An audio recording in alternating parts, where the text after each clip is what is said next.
Hi, everybody.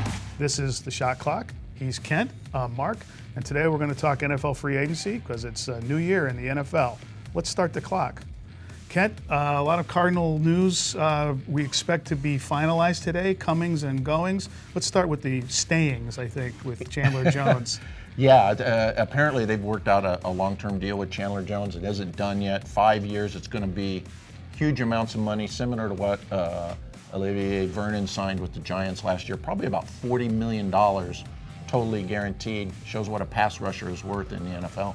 You mentioned guaranteed money, and we probably should preface everything we're talking about the money situation. There are teams out there with huge cap space, but you're going to hear some silly numbers for contracts, but what does it really mean? I think we do a bad job as NFL reporters when we put out just what the total worth of this contract is, because guys probably aren't going to see that. The real key is, what's the fully guaranteed money? What's he going to make in 3 years? There are reports out there Calais Campbell is going to make $14 million a year with the Jaguars, but I'll be curious about what the guarantees are for a guy who's going to be 31 years old in September. Tony Jefferson to the Ravens. Supposedly the safety is going to sign with them today. We'll see what kind of money that is. And Tony Jefferson's a great success story. He was upset 4 years ago that he wasn't drafted out of Oklahoma after they told him he was going to be a second round, and 4 years later he's going to cash in.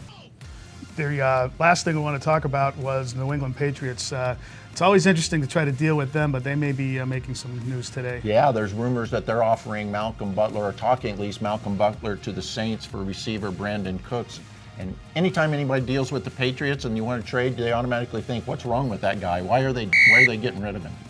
That's all the time we have for this edition of The Shot Clock. Have a great day.